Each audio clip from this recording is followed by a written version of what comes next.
The goal for this podcast is to better our understanding through conversation. Communication is one of the easiest, yet hardest things to do. Whether that's communication of feelings, thoughts, or opinions. But through communication, new perspectives begin to take place. Throughout the various topics and opinions discussed on this podcast, we hope that we can add value, understanding, and a few laughs to your day. Thank you for listening, and enjoy the show.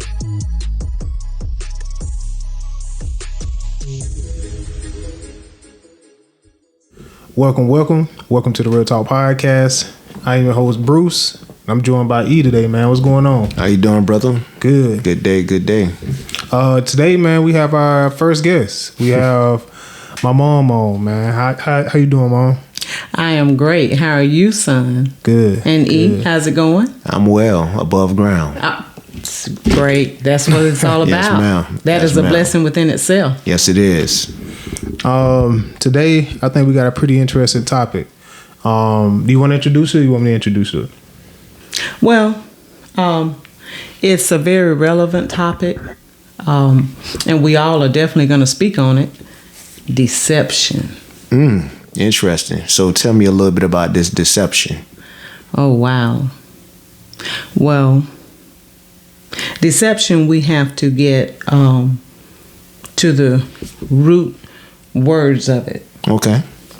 So when you look at the root words of deception, you look at deceive. Okay. Deceptive. Deception. Okay, Mama. Put it together for us now. So basically, when you look at that, being deceitful, Okay. being deceptive, deceiving someone, Okay, so tricking. trickery. Got you. And trickery, that is strife, distrust, because you can't be trusted. True. And it really creates division. 100%. And that is basically the base of deception. That is the base of it. Because when you look at distrust and how deception and distrust go hand in hand, that's something, once you recognize it, you have to shut it down. If you have that power with God and his help, you have to shut that down right then. Okay. And reject it. Right. That's something you reject. Okay. So, deception. You said, one thing that popped into my mind when you were talking, division, right? Mm-hmm. Disease, because that's a lot of stuff that can happen within the body if not careful, and then it attacks the body. 100%. Oftentimes, before you can even see it, it's already affecting you. And so, again, that creates the division, So whatever happens with, internally, it's gonna fester outward at one point in time, whether you're ready for it or not, right? So, I like it. Now, I think I was thinking about like the difference between lies and deception. So like, I think a lie is no truth at all. And then deception is like the truth mixed in with a bunch of lies. And I think that's why it's so powerful, because when you straight up lying to somebody, it's just a lie. There's no truth in it. But when you deceiving somebody, it's more like you said, trickery, where you mixing a little bit of the truth in it, but then you surrounding it by a bunch of lies. And that's why it's so powerful, because you can base it off of facts, and you could draw belief into it. And then once you get tangled up in it like a maze, then you realize like, it was never supported, it wasn't supported, but on nothing but lies. Interesting. You know what I'm saying? So when you say that, for example, like my children, the way that I would, try to explain it to them is, you're masking yourself. Facts. You masking, you're masking the absolute truth, and you're making it to look, exactly. It can look glamorous. It can look trustworthy. It can dress the part. Facts. It's easier to trust. It's crazy. It's easy to trust. For a lot of people, it's easy for them to trust a person that's wearing a suit than somebody wearing a hood. Exactly, bro. No. And I think that's where the deception comes in. Even social media, you know what I'm saying?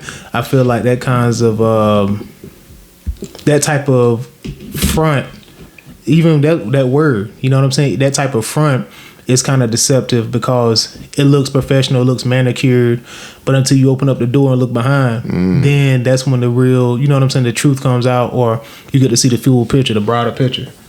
Okay. Now, my take on that is deception is basically not built on much truth at all.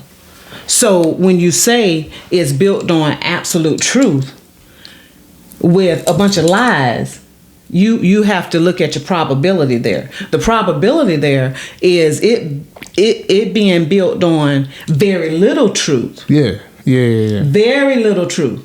And it's mixed in just enough to deceive. Mm-hmm. Okay? And looking at it on a professional standpoint, you got to look at the motivations behind deception, being deceptive. Okay, you have the instrumental part of it. Okay, why is deception there? Deception is there possibly to avoid some type of punishment or to protect resources per se. Okay, now my plain talk is saving face. Because a lot of times when you look at deception and a person deceiving another person, it is a save face type thing. So you have some that is built off rationality because they want to maintain a fake relationship. Well, they want to maintain a relationship built off lies and things that aren't true. Yeah. Gotcha. Okay. So what has happened when you look at it on that standpoint, and I'm talking on the Buller and Burgoon 1996 psychological interpersonal deception theory. When you look at when it's built on that relational part, you have the person is saving face.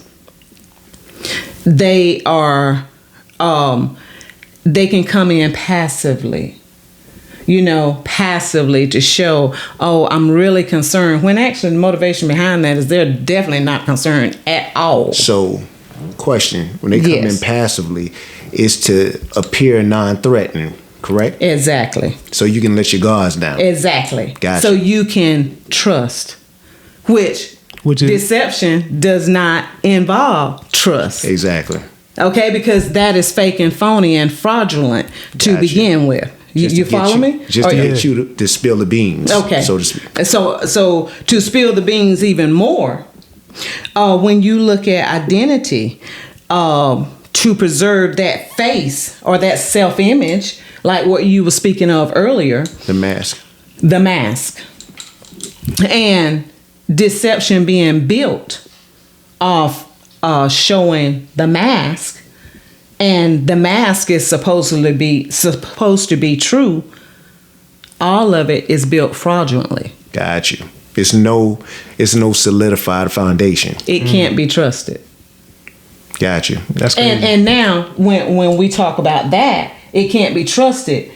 The victim of it all, or victims, has come to a point to where they either voluntarily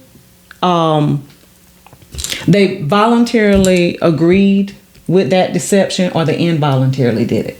Exactly. Okay, so let's give some examples of involuntarily. Involuntarily would be, okay, I'm a preacher's kid. Okay, I'm small, I'm going to school. You know, friends, you have your cliques. We're going to talk youth first. Okay, they have their cliques instantly. Oh, you a PK's kid. You know, oh man, yo, what you gonna get your Bible now? You know, all of that is deceptive ways to save face, to say, hey, you over there, you need to be over here, deceptively. Exactly. Does that make sense? Yeah, that makes now what happens is immediately they begin to change their being. Mm-hmm. if they're not on a solid foundation with the parents or with their home setting. Does that make sense? Definitely. Okay. Now, when you get a little higher and you go to adulthood, that is the passive deception that I was speaking of. Now let's speak of biblically. Okay, biblically. When you look at scripture and you look at Matthew 4th chapter, 1st through 11th verse, where the devil himself tempted God. Now, we're not going to have all the time to actually read all of this, but out there in podcast land, because we're trying to reach a multitude, and living for Christ, you have to do the work. 100%. So once they read it, it'll become more understanding to them. But just the gist of it, the devil took Jesus out and said, look, Exactly.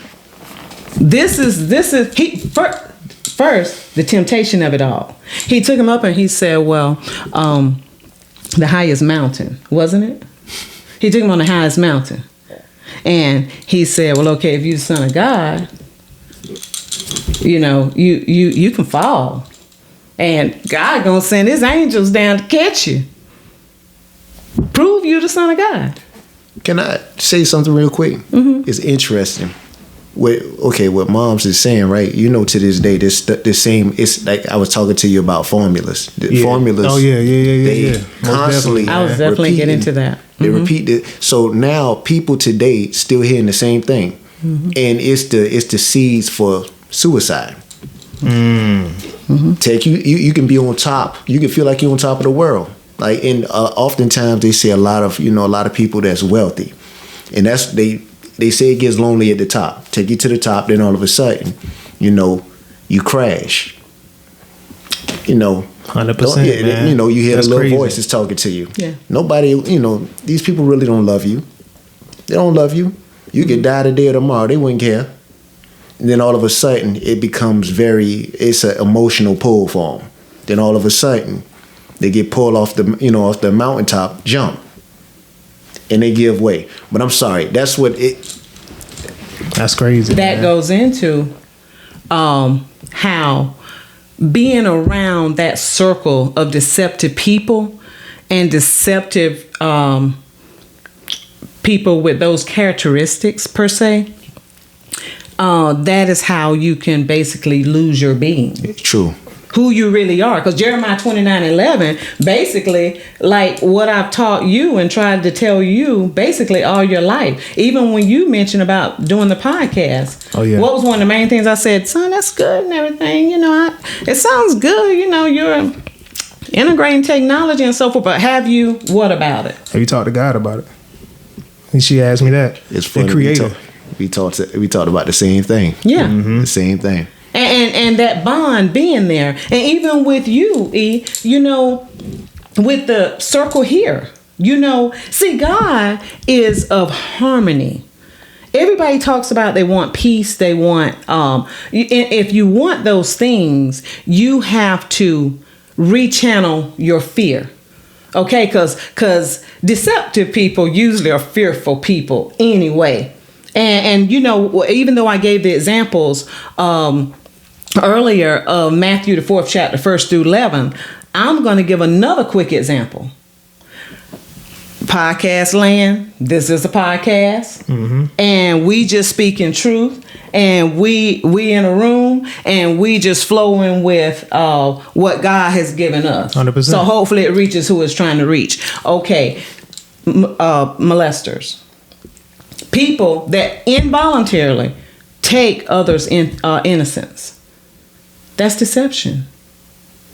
No matter how they're lured or whatever, it's deception. 100%. So we went from youth, biblical, which biblical is at the first anyway, and then things that's happening every day that's relevant every day. Okay, so when we speak of fear, deception having to do with fear, as I spoke earlier, when it comes to deceptive people always want to debate. That's a characteristic of deception. So it's time to run when you get into a debate. Does that make sense? It makes a lot of sense because it creates conflict, chaos, Division. Exactly. And and the thing about that is, ooh, this is good. It is very good. That's crazy. This is good. God is good. Because amen. Because again, when it's that everybody pulling. Yeah. If you got a rope, I got a rope. We both pulling. It's tug of war. Exactly. Stagnation. Exactly. And to be honest with you, if both of us, we got that, we bullheaded and we don't want to give up on nothing. Look, we gonna sit up there and debate about it all day. Really and truly, we both losing. Facts. No First solution of all, being losing made. a lot of time. That you can't get we back. could be evolving. We could be, building towards something greater. But we sitting around and that's something that happens for decades in families.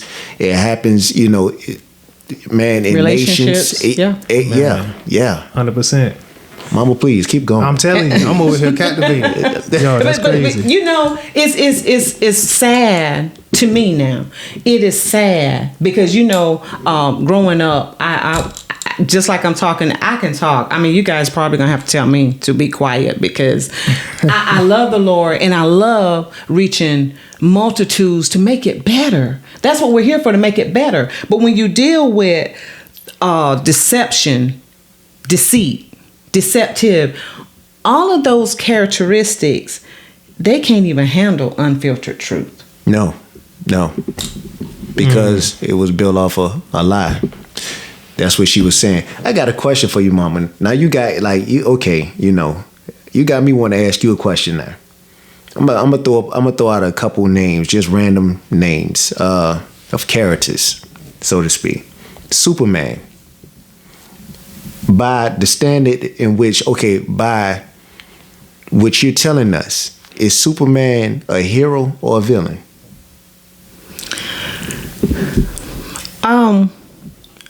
Before you get started, I'm gonna go a little deeper. The reason why I ask is because technically his glasses was his mask. Mm-hmm.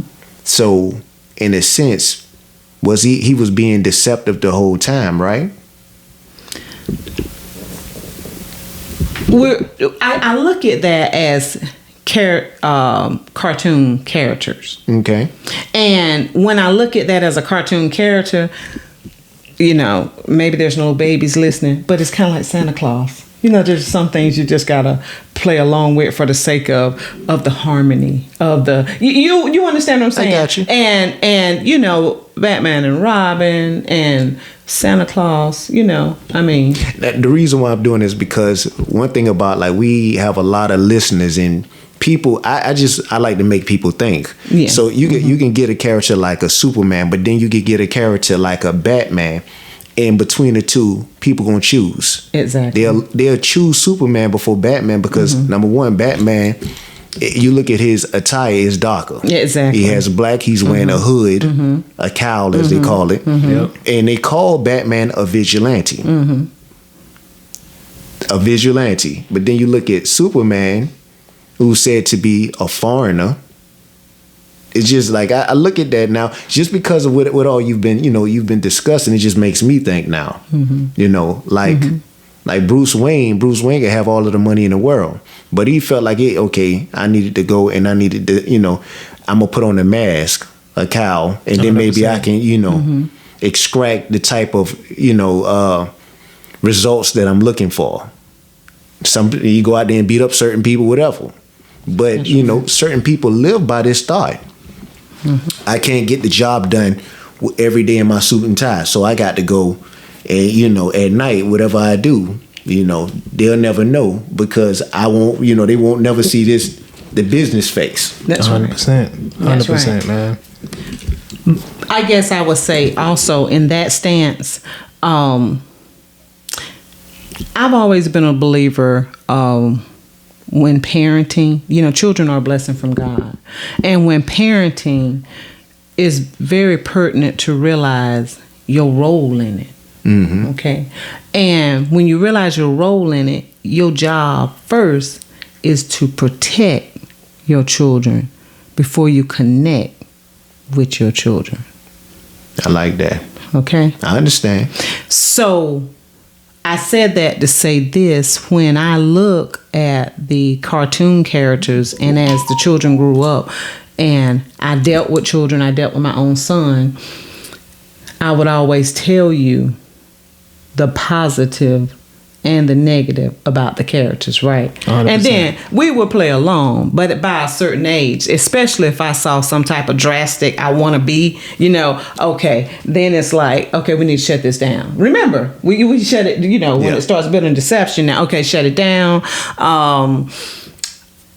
Look, Mama is eating the cookies in the milk, okay? And this is really where the gifts are coming from, okay? Let's go put Superman on it's still on the shelf. Your Superman is still on the 100%. Shelf, right? Mm-hmm. So Superman ain't even taking flight no more. No more. Negative. I definitely understand. So like, it made me think about people that do that in their real life. You know what I'm saying? Like, we mentioned mask, hiding behind masks, the deception part with the superhero aspect of it. People that live like in that fantasy world, do you think that plays a part in that deception of either being naive or choosing to be deceptive? Do you think that's even like do you think it's a fantasy that they building in their head, or do you think they're actually like, is that a part that's just who they are? Does that make sense?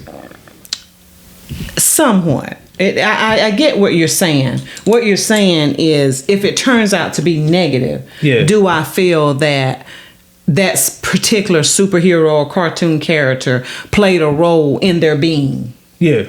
Is that what you're saying? Yeah, well, I'm saying like just switching it to like human beings. Like, do you think somebody that's being deceptive, are they living in fantasy, or do you think that's just who they are? Like, do you think they're just that being? Oh, well, when it comes to that part, I really feel in my heart that it is a lot of their own personal characteristics. Some folks, they know better, but they do not do better.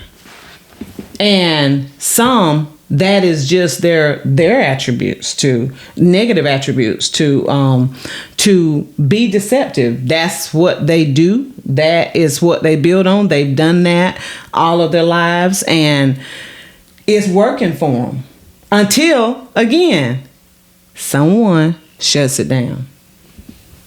Or they become strong enough to say it's time for this to be shut down. Exactly. I want to say something else on that note.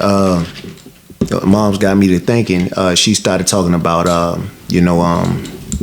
like molestation, and I want to say something on that. Like, it's a lot a lot of people like to say hurt people hurt people. Mm-hmm. And I'm going to say something on that. If you're not careful, hurt people will continue to hurt people, especially if they're not getting the proper help that they need. And that's something that, and see, an issue that a lot of people face is the fact that, like, when they become traumatized, they go and they try to shut down. They don't seek help. A lot of them become afraid. Sometimes they become victims. Sometimes it's one of those situations in which I can't tell, because if I tell, something bad gonna happen.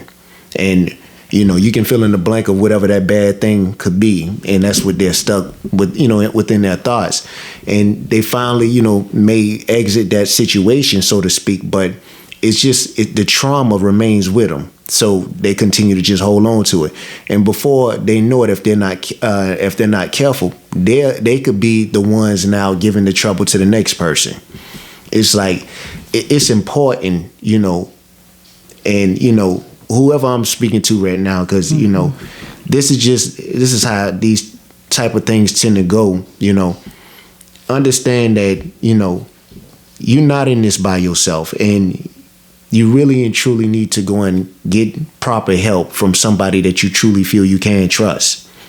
Oftentimes, that's the hardest part for a lot of people, finding that person. Yeah. And sometimes that person isn't a familiar face. Sometimes it's not family, But again, let God direct you on the proper path to find that person.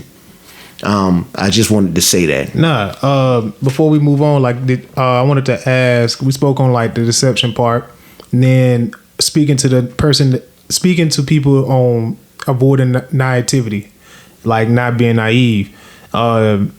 Did you want to? I don't want to jump ahead or anything like that, but like, do you have anything to say on that? On how to point out like characteristics of deception, or is it just situational based? Is it across the board, or like general characteristics of deception, or is that just too broad? It's basic. It is a lot of characteristics of deception, and that's where discernment and having a relationship with God is very pertinent.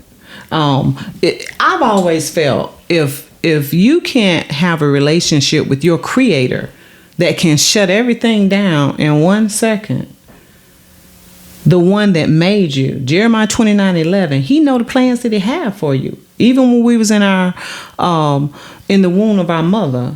So shouldn't that be who we consult? Definitely. That makes a lot of sense. If we consult who created us, now we came through our parents, but our parents are put here to guide us. But sometimes that's why they call it a guardian. Exactly. But and sometimes they fall short. They fall short, and then sometimes they don't fall short. You know, the children fall short. This is true. You know, because it depends on your circle. Yeah. You know, and then age plays a part in that as well. But you cannot fall short with Christ, because He is love. He is true love. He is unfiltered truth. This is true. Okay? 100%. So with Him being unfiltered truth, that is part of godliness, is being able to accept being corrected, like what you were speaking of before.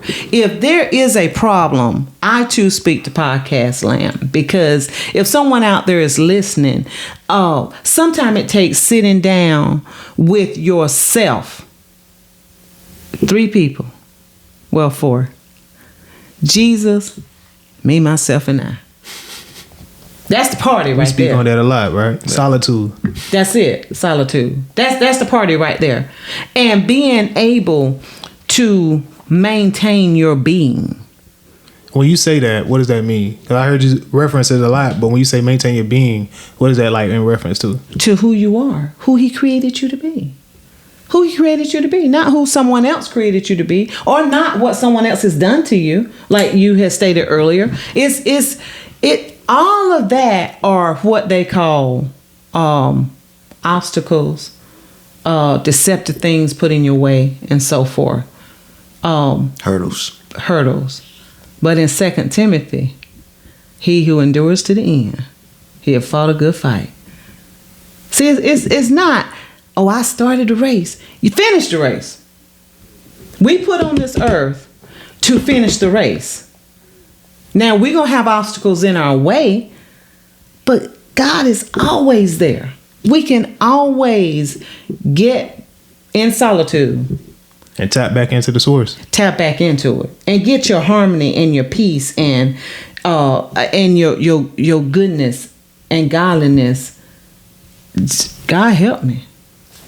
I want to say something on that, because somebody going to listen to us talking. Somebody's going to take from all of this right now. Somebody's going to take from it and say, so that's it. I need to be by myself. And that's all they're going to take from this is I need to be, no, like seriously. That's real. No, I'm being honest. And that's not what we're saying. The important thing, Mama repeated, please. Then you said the big 4, right? Big 4. Who at the top? Who's at the top? Jesus. That's right.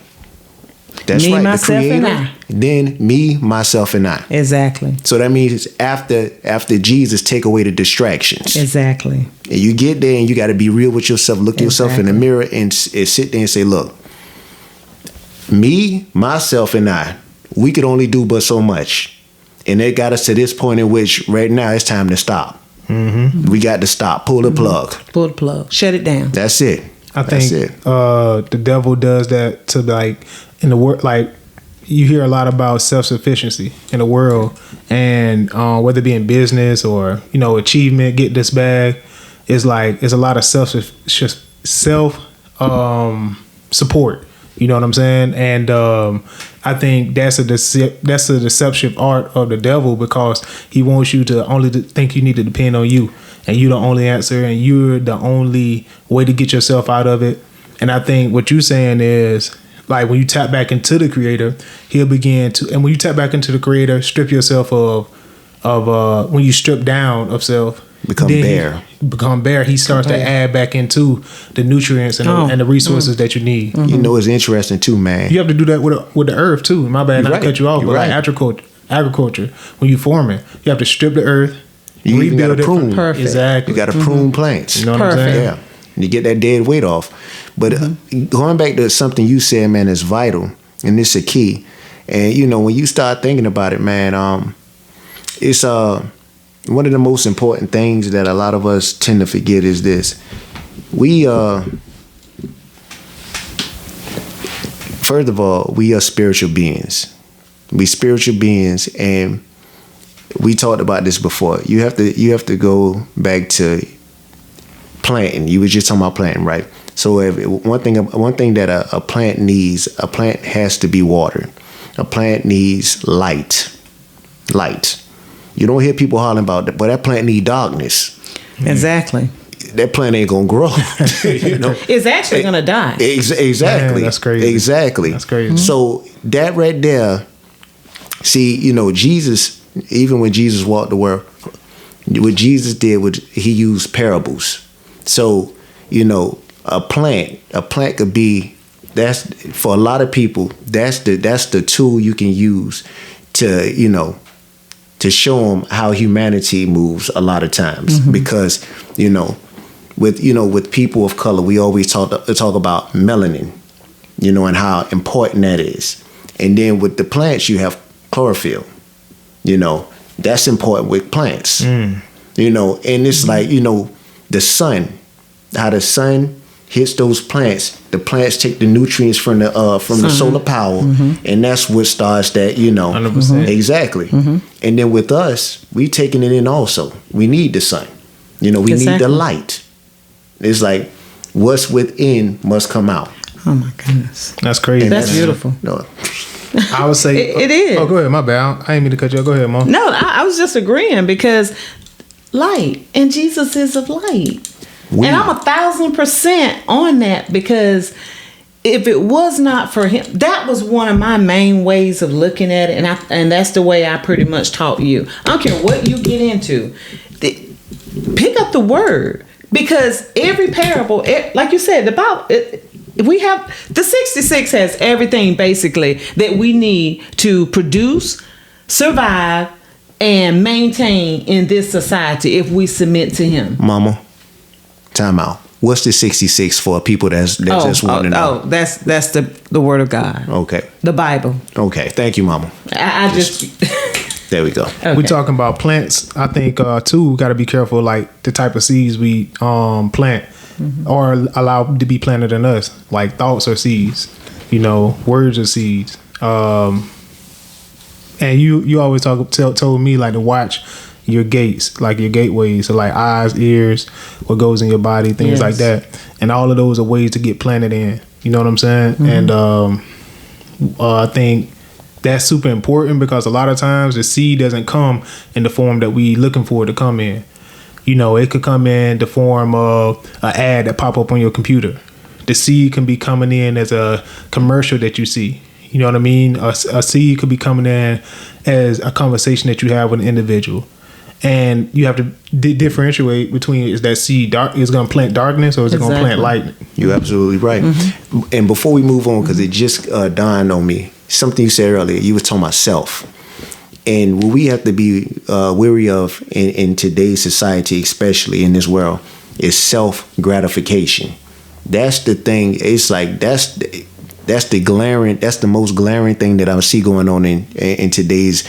Everything is about self. You know, selfies. We spend so much time, and we sitting around. It's to the point I saw an individual, and she was trying to catch a picture of her in like 3 other people. I said, excuse me, man. I said, you want me to take the picture for you? No, I just want to take a selfie, you know. And it's like, everything is about self.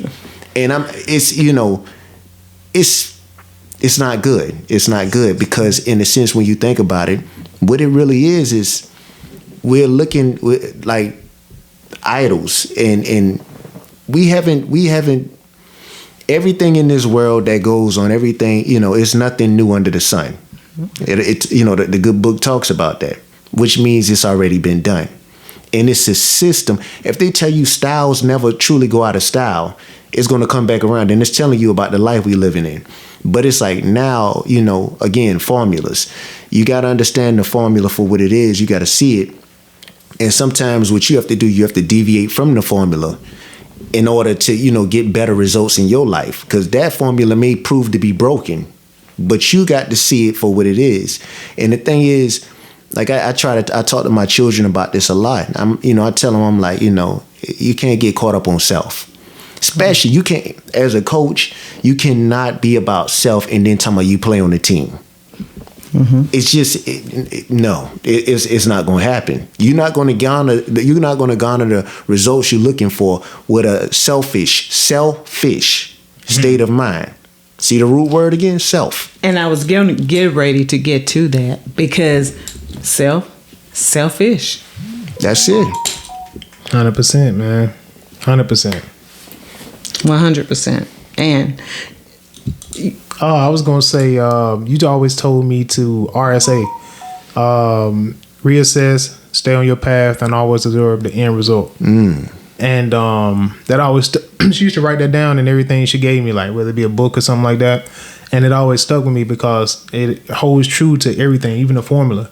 You know, even your circle of friends, even your purpose that you find for yourself. And I think that's just something that I wanted to put out there was like reassess, stay on your path, and always observe the end result. And that'll help navigate you like a compass on the things that you need to the next decisions that you need to take. You said like a compass, man. That is a compass. It is a compass. That's it. And you have God first. That's so powerful. Because within all of that, you're submitting yourself to say, hey, you know, I need this. I don't know everything. So let me recon here. Let me reassess everything. Let me make sure I'm on my path. Okay. And if you see where you're not on your path and you might have a little temptation, I want to keep going this way. But what is the end result going to be? That's true. Okay. You could reassess and feel like you're on your path. But you may not be on your path, but you settle and you're comfortable and you passively there. But you gotta observe that end result. God is about peace, love, and harmony. So deception, like you always been a strong woman, like you always been strong, always been direct on what you wanted to say. And somebody that takes a passive approach, maybe because they're scared to avoid conflict or scared to ruffle feathers per se, or just doesn't like butting heads, but just passive in general, like how do you approach that? Like what's your take on that, being passive? Passive goes both ways. It goes negative and it goes positive, because when you look at passive behavior can come to you. Remember, we talked about voluntarily and involuntarily. It's true. Okay, so you got to make sure that it's genuine. See, because God is of no lie. So, you know, some people will come into your life as if they were planted there by God, when actually they came in your life with motives to begin with. So that makes them an agent. Exactly. And so infiltration. Yeah, so when you talk of passive on the other point, because you know, it's okay to be nice, but be fair and be straightforward. Because so with that, not bad, not to cut you off, because passive can be looked at both ways, negatively or positive. Positive. So like what you just explained is that considered passive? Is that the positive side of passive, to be, like you said, you can be nice but be well informed and still get your point across? Like, How do you handle that? Just handle this. Okay, give you a perfect example. Someone asked me how a cake tastes. I mean, my father did this to me. I baked a cake when I first started baking cakes. I used to sell my cake slices, and I was really trying to get out to do it. And your grandpa, he tasted the cake. He said, "Now this right here,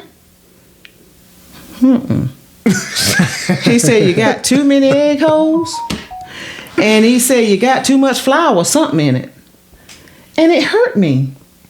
But it helped you grow. At that age, I probably was maybe 14 or 15, with the little easy bake cake and thing and all that, but then I had it in a pan, but I hadn't got so good in easy bake. So I was like, oh, I can use the oven, and he allowed me to do that. And he said, let me tell you something. I always tell the truth. And that's what I'm going to do and I want you to do. I always tell the truth. If a person cry to Europe, I always tell the truth. And right now, if any of my girlfriends bake anything and they say, girl, this thing is popping, and I taste it and it's not, I'm going to say, look, you probably used the right ingredients, but this is not good. Maybe the next time you might want to do this or that. Just be straightforward. But you know what?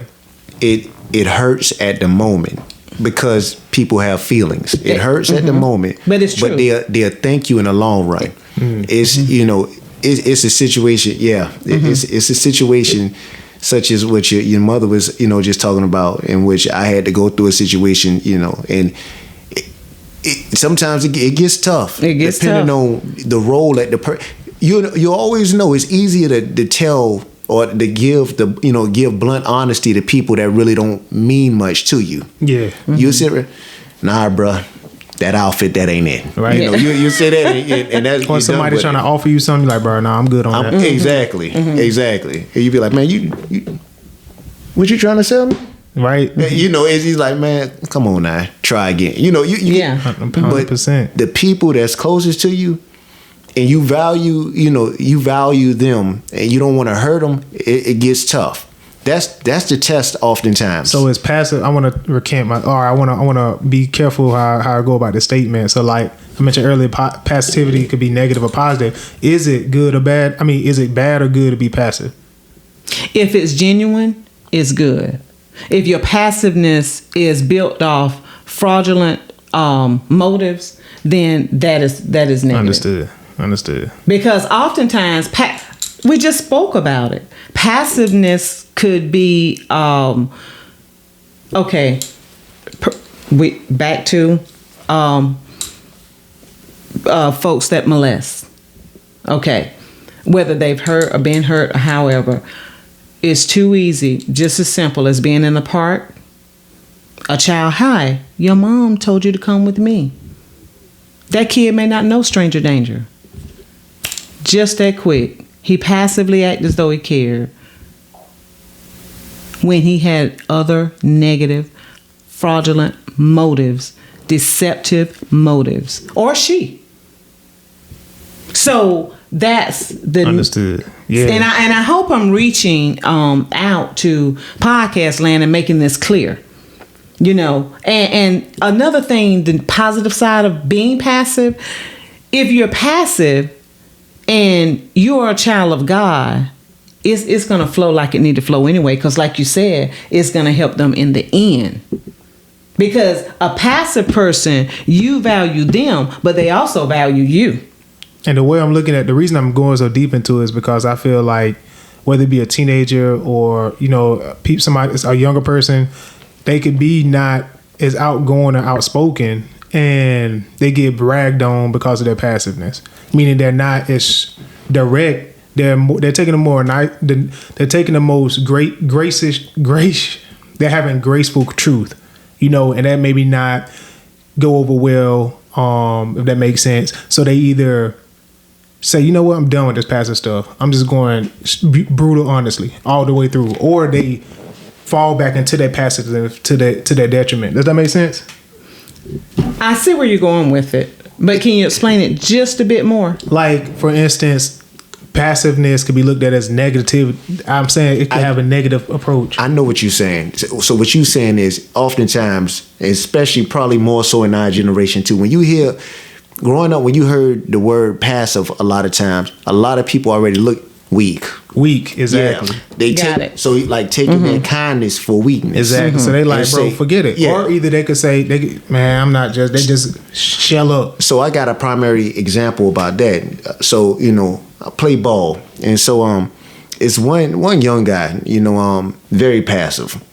Like saw him about a couple weeks ago. He came in and Mr. Thank you, this, that, and the other, and we talk, we chop it up, and so I asked him. I said, man, you been in here for a while, man. I said, you been in here for about 2 hours now. I was like, you don't want to play ball today? He was like, yeah, I got downs. I said, man, when did you call downs? He was like, man, I called downs. After this guy. I say, number one, this guy shouldn't have never got downs before you because you were here when he was playing. It's impossible for him to call the downs and he on the basketball court. And so I told him, I said, man, you got to be careful in here. I said, now don't get me wrong. I said, I'm not telling you to go out there trying to start no fight and that. I said, but you got to speak up. I said, because if you call something and you know good and well, you call it, them guys going to respect you in the end. If you look, nah, brother, I had downs. And so he was like, man, I got you, but I'm not about all that. I said, I got you, I understand that. But those guys gonna take that as weakness and they gonna keep taking from you.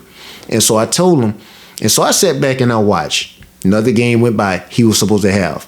And so I watched it, I said, nah, man. I said, brother, you got downs. He was like, nah, don't worry. I said, no, you gotta speak up.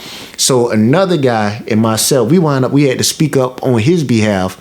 And so in that situation, the guy still came and he said, well, I tell you what, because I called downs, man. We can shoot for it. He said, man, the first one to miss, he said, if the person make it and the other person miss, he was like, man, it'll be their game. He was like, okay. So when he said, okay, I said, all right, you agreed to that. So the results you got to be, the guy made the shot, he missed, and the guy wound up getting his game. But I looked at him and I learned something that day. I said, you know what, man, I'm going to be honest with you.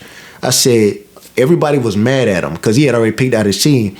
But I pulled him to the side. I said, look, I got a lot of respect for you. I said, number one, you still, to avoid conflict, you was willing to shoot over it and settle it off a jump shot. And he believed in his jump. He thought he was going to make it.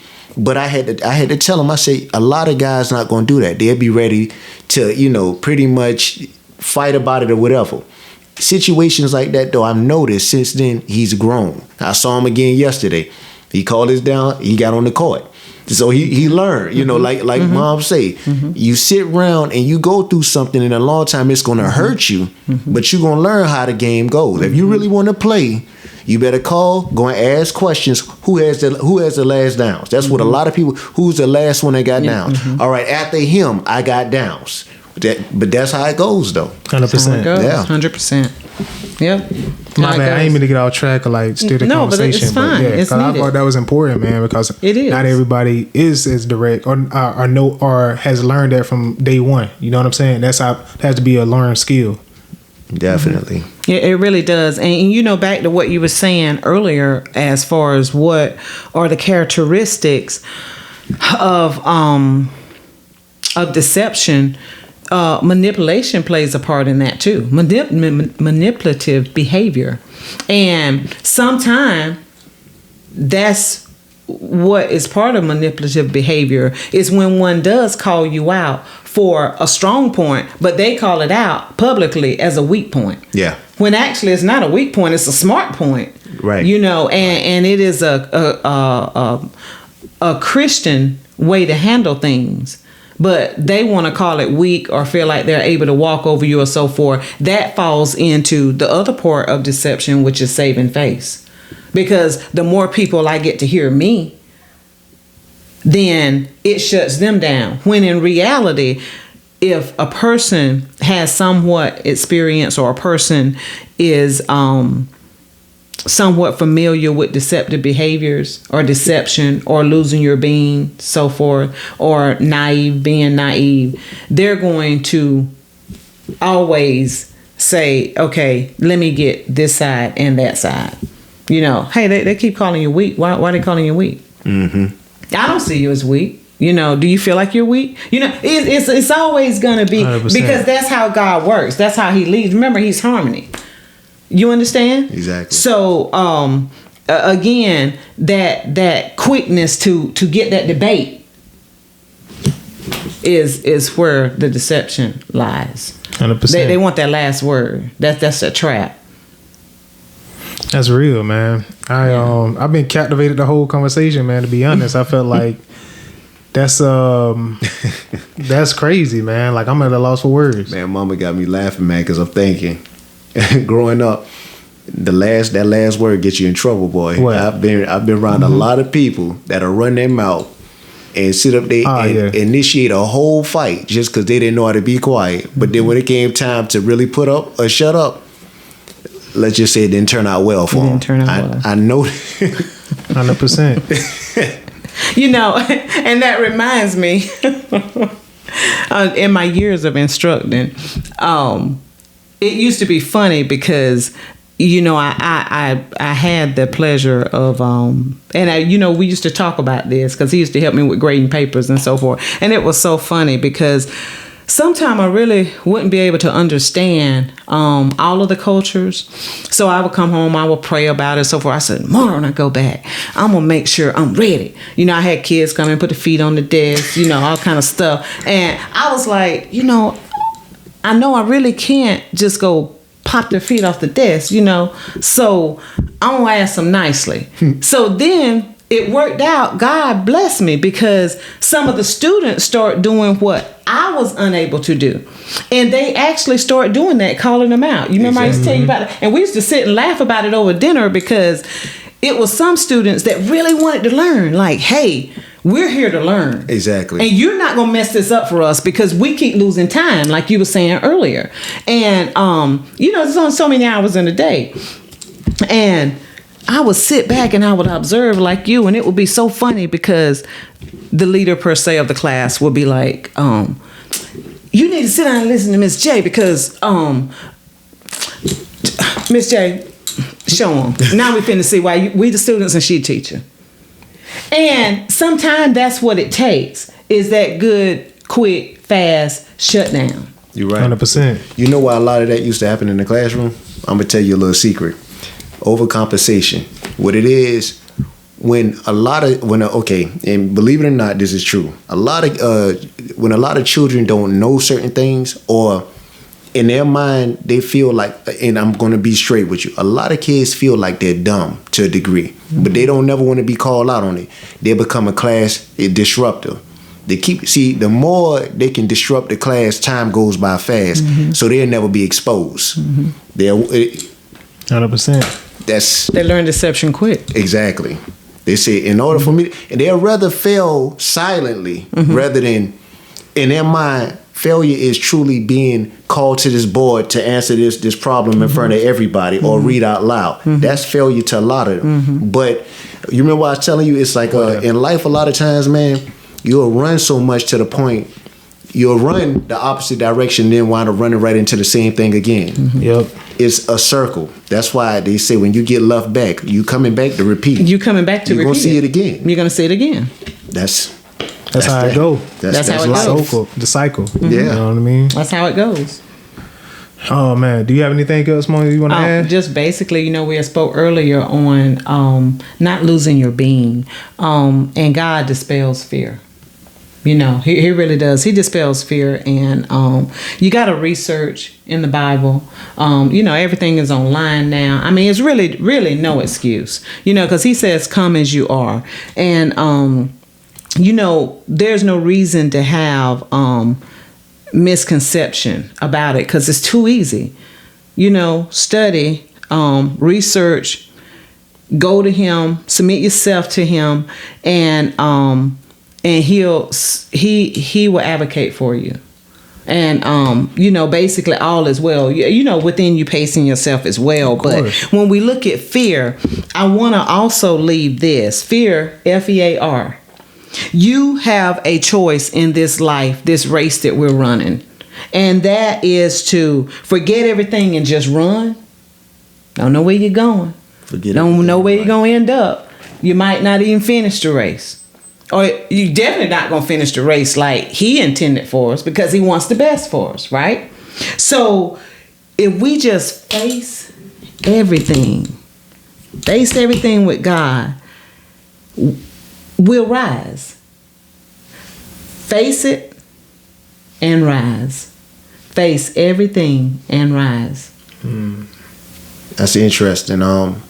Before we go, yeah, go ahead, man. Mom said something. She said something about fear. So my wife and I, we went to go see a movie called Fear.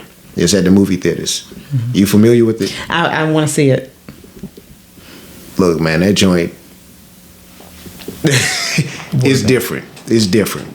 I'm not gonna give no spoilers, but in a nutshell, whatever a person fears, that's what they have to endure within the movie. And ultimately, you fear, you gone. That's it. You fear, you gone. But by the end of the movie, you find out the one thing that your life jacket, so to speak, or the great equalizer to fear is faith. So on that note, I'm gonna just go ahead and I'm not giving no spoilers, so I'm gonna end it on that. Mm-hmm. But before we leave, can y'all please one more time? Can y'all give the compass to Oh yeah. So, my mom always used to tell me she should write it in everything. RSA, reassess, stay on your path, and always observe the end result. And I promise you, any action that you're about to take, any decision that you're debating on, it'll help reroute it and point you in the direction that you need to go. So reassess, stay on your path, always assess the end result. RSA. Mama, where did you get that from? Life experiences and basically praying to God for that navigation at a young age to get through this thing called life. And he never failed me. I did that and it was like too easy. I was like, forget the world. I'm not perfect, Everybody has mistakes and make mistakes, but the world side wasn't nothing compared to God's side. And I was like, wow, what a compass. Mama, that's your book. I'll be telling her that, man. I'm like, yo. In the name of God, then, All right. Well, this has been the Real Talk Podcast. I appreciate you showing up. Appreciate you spending your time with us. That was powerful. Son. Great word. Kingdom business. I'm telling you. So, till next time, man. See you guys next Thursday. Definitely leave a like. Definitely leave a share. Comment on it if you found something valuable in it. And see you guys next Thursday, man. Peace. Real talk. We appreciate you giving us a listen. If you like this episode and would like to engage with us or support, reach out through our social media platforms, linked in the description, and tune in every Thursday to check out new episodes. See you next week.